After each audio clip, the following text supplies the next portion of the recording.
Hi, I'm David Ross, and welcome to The Sun's new podcast, Israel's War on Terror Explained. This is a new programme which aims to give you the latest on what's happening in the crisis and, importantly, the context around it. On October the 7th, the world was shocked as news broke of Hamas's multi-pronged terror attack in Israel. As more horrifying information about the atrocities became clear and the death toll continued to grow, it's been described as Israel's 9/11.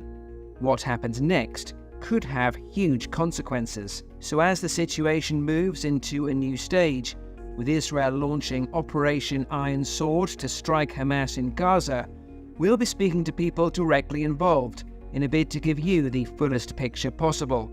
We'll also be analysing the impact of events in the wider region and across the world, and talking to experts to get their take on how things may play out in the next days, weeks and months. Earlier I spoke to the Israel Defense Forces spokesperson, Lieutenant Colonel Peter Lerner, to get the latest from a military perspective.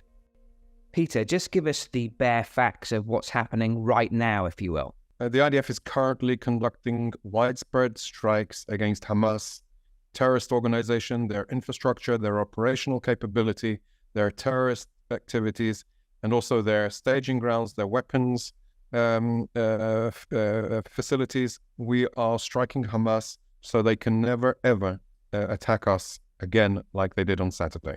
And what have you managed to take out so far? So we've done extensive strikes against individuals. So the leadership of Hamas, they are being pursued. We are hunting down those that were involved in the attack themselves. We're utilizing all of our intelligence capabilities in order to seek out and destroy those capabilities, including tunnel capabilities, intelligence capabilities. There are activities that are combined in order to conduct strikes or prevent Israeli counterstrikes that are taking place. And we're, of course, also operating in order to defend the state of Israel and restore security to Israel. So our Iron Dome defense mechanisms are operational, and we're intercepting the vast majority of rockets that are coming out of Gaza. And each one of those rockets is a potential target of the civilian arena. And we're also replenishing and refilling the border area itself. So we're fixing the barrier, making sure that there are enough troops on the ground, utilizing the Air Force, restoring all of the technological capabilities that we had prior to the attack. We've completed a recruiting of some 300,000 reservists. Their role is, I would say, on all of Israel's fronts at the moment. So obviously being prepared for a ground operation if the government decides and instructs us to do so, but also be prepared on the front with Lebanon. We had an anti-tank guided missile fired at forces at the border yesterday that were responded to, and we need to be prepared also on the Golan Heights for the border with Syria that we've had mortar rounds fired there, and of course within the West Bank, the level of terrorism that is still exists there, and we need to be prepared. So lots of forces on the ground, lots of operational activity against Hamas, and making sure that we are taking the fight to Hamas. Effectively, Hamas broke the rules of the game. Now we're changing the game. In terms of the infiltration on Saturday, how confident are you that there aren't terrorists still at large that you've been unable to root out? It's still a possibility. Yesterday, we killed 5 terrorists that were still in Israeli territory, and that was day 5 of the activity since the operation. So there's still a possibility that they're holed out in bushes or in a cupboard. So we're taking extreme caution in access to the area. It's considered still a conflict zone around the area. We've evacuated the vast majority of the population there. There are still people that wanted to stay behind, people that have to care for the cows and milking the cows. And there's farm areas that need to be things that cannot be postponed. And so there are still people that stayed behind, but the vast majority of the population has been evacuated. And there are a lot of forces, and we are conducting activities on the ground. We are still finding bodies of civilians on the ground. There are still a lot of people unaccounted for. So the activity continues. We can't be certain that there are no terrorists still in southern Israel. The operation continues. For a long time, the IDF and Israeli politicians have been saying that Hamas's barbarism is similar to that of ISIS. The last few days would obviously back that up, but how shocked have soldiers been going into kibbutzes, etc., and finding the horrors before them? How has that impacted them? Well, no human being can remain passive to the heart-wrenching images of people, women, children murdered, executioned, brutalized, dismembered, decapitated.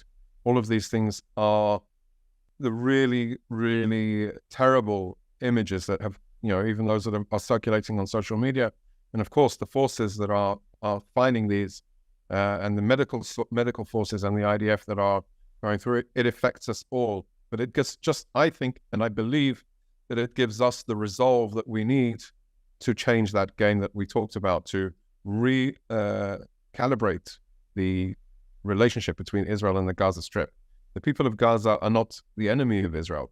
Hamas is the enemy of Israel, and Hamas is actually the enemy of everybody, because they abducted people into Gaza, tens of people into Gaza, from all nationalities, from every continent on the world. They don't care. They just want to murder. As the operation in Gaza continues, you know that Hamas will use civilians as human shields. What are you doing to minimize civilian casualties? So this just goes to exemplify how Hamas have failed the people of Gaza. They have failed their own people. But Israel is determined to make sure that Hamas can never do this again. And we're doing it in a way which is intelligence-based, but also in a very, very decisive way. Unfortunately, since the dawn of war, civilians have been caught up in conflict. We'll do our maximum, but I think the real question is, what are the people of Gaza asking from Hamas now after this happened? Because what we need to understand is Hamas made a strategic plan to open a war with Israel. And the expectation that Israel will not respond or not defend its civilians because Hamas is hiding behind their civilians. That's just an immoral expectation from any country in the world. 1,200 people butchered and murdered and counting. The magnitude of this devastation is really, really unbelievable. So we have no choice but to operate. We'll do it in a way that, as possible, as to minimize civilian casualties. But unfortunately, it is an inevitability of conflict and war in this area.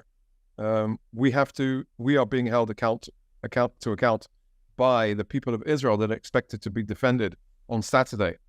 And Hamas needs to be held account by their people. We need to ask them, what did you think you would gain for us when you abducted people and butchered people in their beds?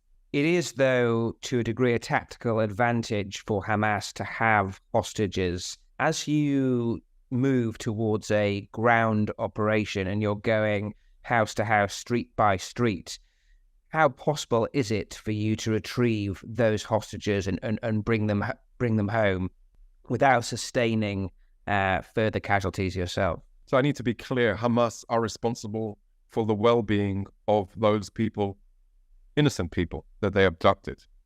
It's their responsibility to return them, and I'd say return immediately to Israel in good state. They will bear the consequences of their actions. Of course, there are concerns and considerations for the well-being and our operations, and we need to do everything possible. And in terms of a ground assault, how would this work?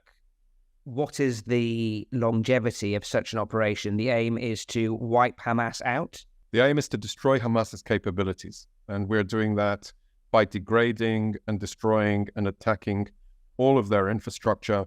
It was a strategic decision by Hamas's leadership to do this strategic attack against Israel. So the whole system is being struck, is being attacked and being destroyed. I would say that the end game needs to be a new reality in Gaza, without Hamas, preferably, but in no way or form can we allow Hamas to have a terrorist army to infiltrate Israel and kill and butcher people.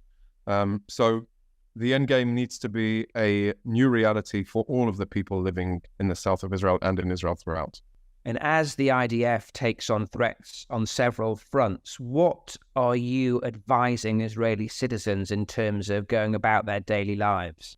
So there are limited areas throughout the country of congregation, of the amount of people that can congregate.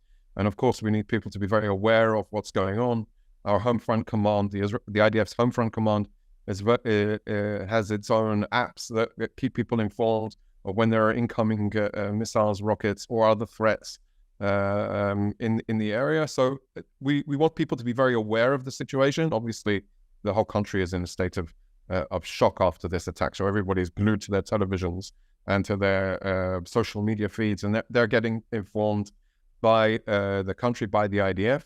People need to be aware. They need to be vigilant. They need to be cautious, and that's what we expect. And those are our instructions. I think what has been proven throughout all of this conflict that they're adhering to the IDF's home front command's instructions save lives. People are aware of that, and that's why we expect the people to do so. The situation today is people are definitely disturbed by what we've seen, and we are a nation that is bleeding, and as such, we need to make sure that we can heal those wounds with reason, and that's what we're currently trying to do when striking against Hamas.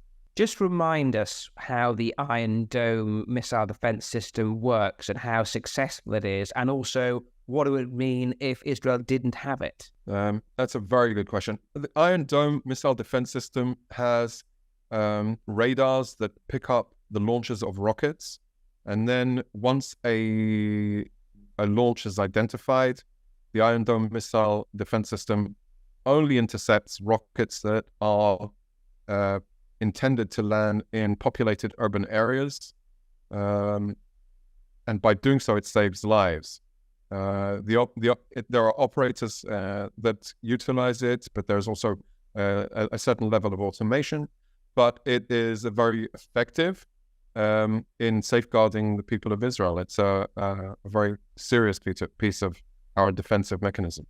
How encouraged are you by the response from the rest of the world to these atrocities? It feels like there has maybe been a sea change in how certain individuals, certain organizations, certain countries view the situation.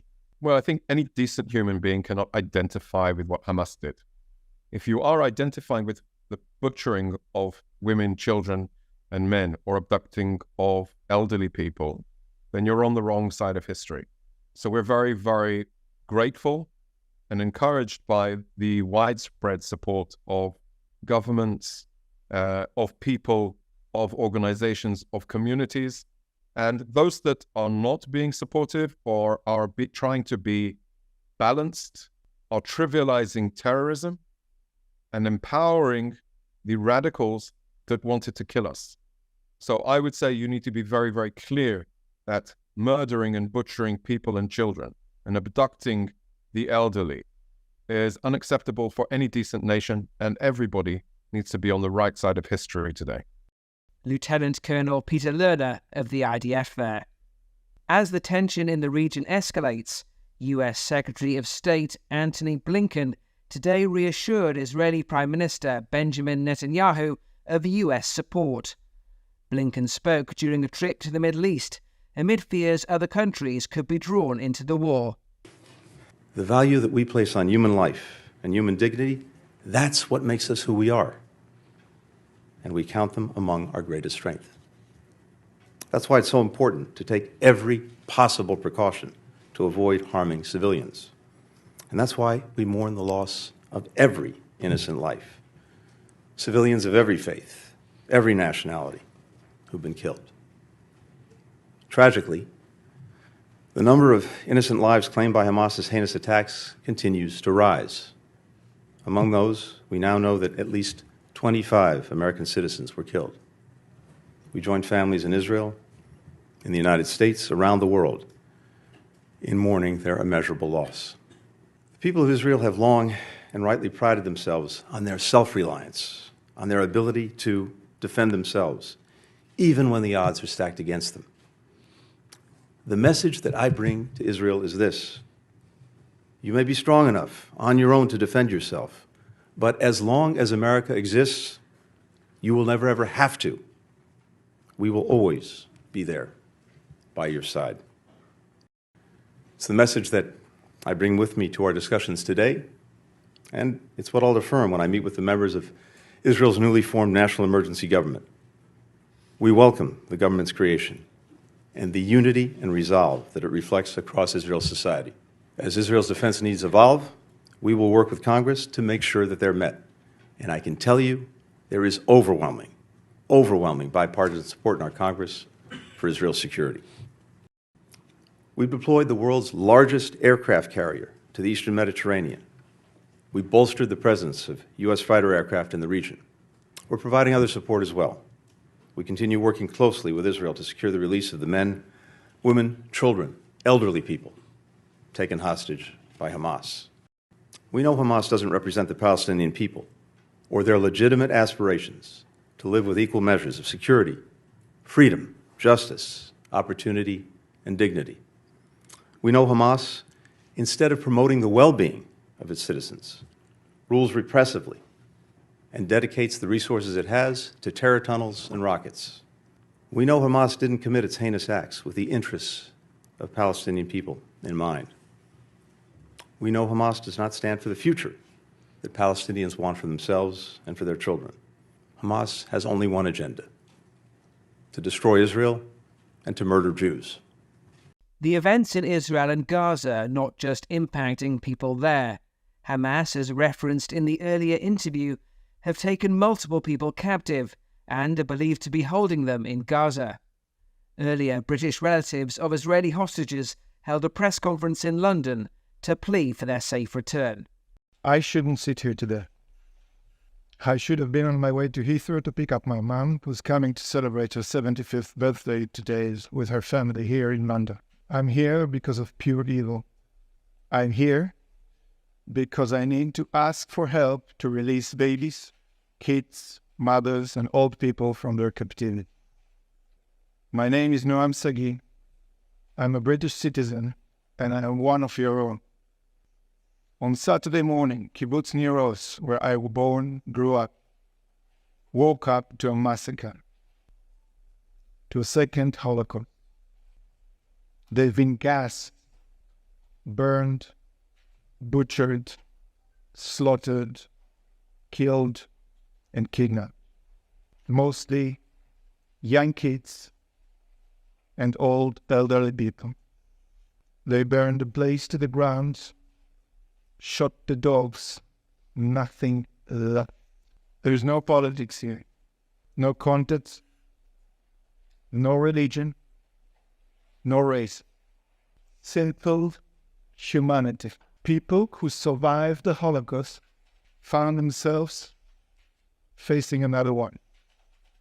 One of the hostages was on the kinder transport. Absolutely heartbreaking.